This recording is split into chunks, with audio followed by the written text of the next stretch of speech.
तुम लाख छुपा दो लाज मेरी, हम यूं ही आवाज उठाएंगे।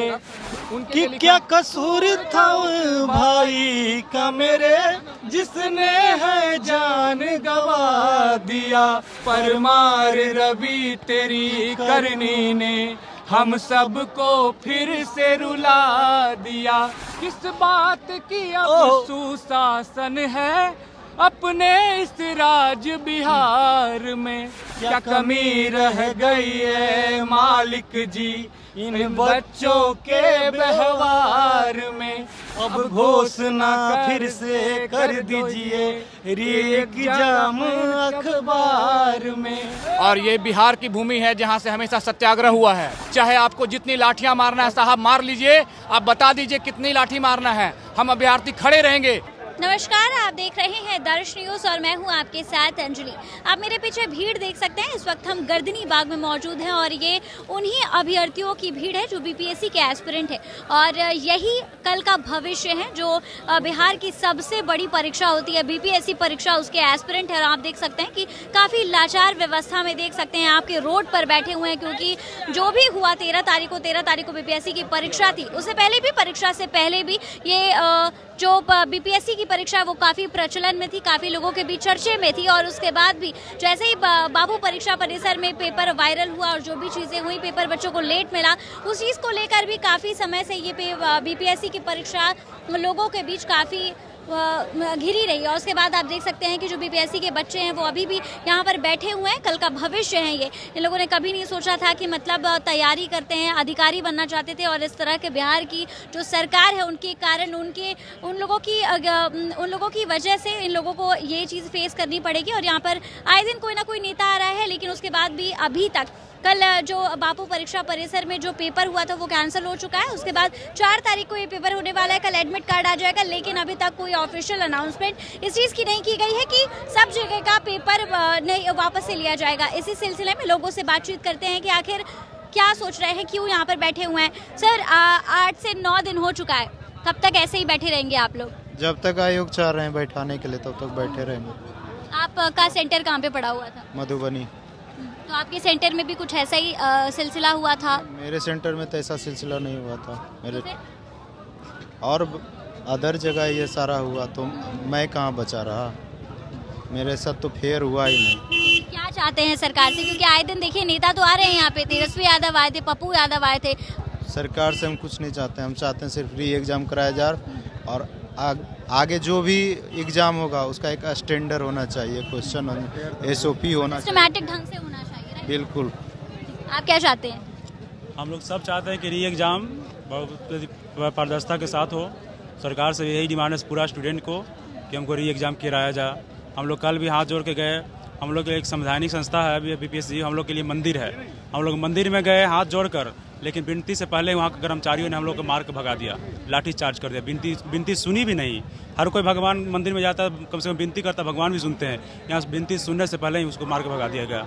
हम लोग आगे देखिए, अभी तक कोई ऑफिशियल स्टेटमेंट नहीं आया है, तो आगे आप लोग क्या कुछ नया स्टेप लेंगे, क्या करेंगे? हम लोग क्या स्टेप लेंगे, जो शांतिपूर्ण से जो कर रहे हैं वही करेंगे, और क्या कर सकते हैं। तो आयोग अपने हट पे, हम लोग यहाँ पे है जो धर्म, यहाँ पे शांतिपूर्वक सत्याग्रह करेंगे और क्या कर सकते हैं, कुछ नहीं। आयोग अपनी जिद पे है, आप लोग अपनी जिद पे रहेंगे? इसमें जिद आयोग की जिद है। यहाँ पे तो स्टूडेंट अपना शांतिपूर्वक सत्याग्रह कर रहा है, हाथ जोड़ के कर रहा है, क्योंकि हम ही आपका संतान है सर, सुन लीजिए। लेकिन सब कोई सुनने को तैयार नहीं। सरकार भी आंख मूंद के बैठी हुई है, कान बंद करके बैठी हुई है, किसी को, जनता को सुन भी नहीं रही है।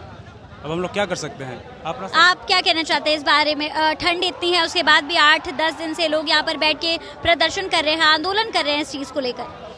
हमें न्याय पे पूरा विश्वास है, थोड़ा देर सही लेकिन हमें न्याय मिलेगा। और बीपीएससी जो ये तानाशाही रवैया अपना ली है, उसको बस इतना ही कहना है कि मतलब आप कोई भी चीज़ पारदर्शिता तो कोई चीज़ में रखा ही नहीं है। और जो यहाँ के बीपीएससी अध्यक्ष है वो जो भी बोलते हैं उसमें खुद कंफ्यूज्ड रहते हैं कि वो क्या बोल रहे हैं और क्या नहीं। हमको बस री एग्ज़ाम चाहिए और इनसे कुछ नहीं चाहिए। डेमोक्रेसी में कोई जीत नहीं चाहिए। क्या कहना चाहते हैं आप इस बारे में? देखिए 8-10 दिन हो गया है और अभी तक कोई ऑफिशियल स्टेटमेंट नहीं आई है कि परीक्षा को कैंसिल किया जाएगा। कब तक इंतजार करेंगे? जब तक कैंसिल नहीं कर दे तब तक इंतजार करेंगे, चाहे वो 1 दिन हो 1 साल हो, कोई फ़र्क नहीं पड़ता है, कैंसिल तो होना ही चाहिए। अब सोच लीजिए आप लोग कि कितने बड़े स्तर पर धांधली हुआ है कि अभी तक एक वर्ड नहीं बोला गया इसके बारे में। इसी से आप अंदाज़ा लगा सकते हैं, गड़बड़ तो है, हर स्तर से गड़बड़ किया गया। चाहे आप एग्ज़ाम सेंटर पर क्वेश्चंस नहीं मिले, सब लगभग मैक्सिमम एग्ज़ाम सेंटर जो स्पेशली पटना में जो आयोग के बगल में, उसमें तो 20 मिनट 15 मिनट हर सेंटर पे क्वेश्चन लेट मिला है। क्यों मिला है? आपके सेंटर पे कैसा हाल था? मेरा सेंटर पर सेम था, हम लोग बाहर निकलने ही वाले थे तो वो लोग हम लोगों को एक्सक्यूज़ दे रहा है कि नहीं आयोग ही नहीं भेजा है क्वेश्चन। ऐसा हो सकता है भला आयोग क्वेश्चन ना भेजे एग्ज़ाम के टाइम तक? फिर बोला गया तब 12:20 पे हम लोगों को क्वेश्चन पेपर मिला है। अब आप सोच लीजिए किस लेवल पर धांधली हुई है। ओके, तो आप लोग कितने दिन से यहाँ पर हैं? तो हम लोग तो मॉर्निंग से ही आए हैं और सबसे बड़ा मुद्दा क्या है, मेरा 120.66 मार्क्स है, लेकिन फिर भी मैं यहाँ बैठा हुआ हूँ। उसका मेन कारण ये है, जब आप कोई भी चीज़ का एग्ज़ाम लेते हैं तो एक पोस्ट है तो एक एग्ज़ाम होना चाहिए, और जब चेयरमैन साहब खुद बोलते हैं जो हम नॉर्मलाइजेशन नहीं कर रहे हैं तो डेली वो नोटिस निकालते हैं। तो उनसे एक रिक्वेस्ट है, जो आप मतलब ये जो नोटिस निकालते हैं उसमें आप ये क्लेरिफाई कीजिए, जो आप एक रिजल्ट कैसे दीजिएगा, क्या आपका फार्मूला है। जब आप नॉर्मलाइजेशन नहीं यूज़ कर रहे हैं तो फार्मूला कौन सा एडॉप्ट कर? अगर कोई अभी तक जैसे कुछ निर्णय नहीं लिया गया है, आगे भी नहीं लिया जाता है, तो क्या करिएगा? नहीं, बिल्कुल इससे एक मैम देखिए ट्रस्ट डेफिसिट होता है। इससे निर्णय यही होगा जो नीतीश सरकार, ये बिहार की छवि खराब हो रहा है। अब ये बात चंद बच्चों की नहीं है, ये बिहार की छवि के बराबर है। यदि आप निर्णय नहीं देते हैं स्टूडेंट के पक्ष में, हो भी सकता है नहीं भी दे, वो नहीं देते हैं तो ये ट्रस्ट डेफिसिट होगा। बाहर के जो बच्चे अभी आते हैं यहाँ SDM बनते हैं, DSP बनते हैं, वो फॉर्म भरना बंद कर देंगे, इवन बिहार के बच्चे भरना बंद कर देंगे। आप क्या कहना चाहते हैं इस बारे में?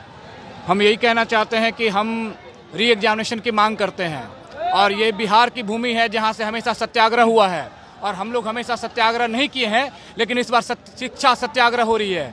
और जब तक हमारी मांग पूरी नहीं होगी तब तक हम यूं ही डटे रहेंगे। चाहे आपको जितनी लाठियां मारना है साहब मार लीजिए, हम लाठी खाने को तैयार हैं। आप बता दीजिए कितनी लाठी मारना है, हम अभ्यर्थी खड़े रहेंगे, लेकिन जब तक हमारी मांगे पूरी नहीं होगी हम लोग झुकेंगे नहीं। तो हमारा कविता है, आप कविता के माध्यम से पहुंचाने का प्रयास करते हैं। तुम लाख छुपा दो लाज मेरी, हम यूं ही आवाज उठाएंगे। तुम जब लाठी चलाओगे हम यूं ही आवाज उठाएंगे। और एक लाइन उसके लिए जो हमारा भाई कल शहीद हो गया, उनकी क्या कसूर था भाई का मेरे, जिसने है जान गवा दिया। परमार रवि तेरी करनी ने हम सबको फिर से रुला दिया। परमार रवि तेरी करनी ने हम सबको फिर से रुला दिया। और सत्ता के सिंहासन पे जो बैठे हैं उनसे भी एक हमारा आग्रह है, किस बात की अब सुशासन है अपने इस राज बिहार में। किस बात की अब सुशासन है अपने इस राज बिहार में।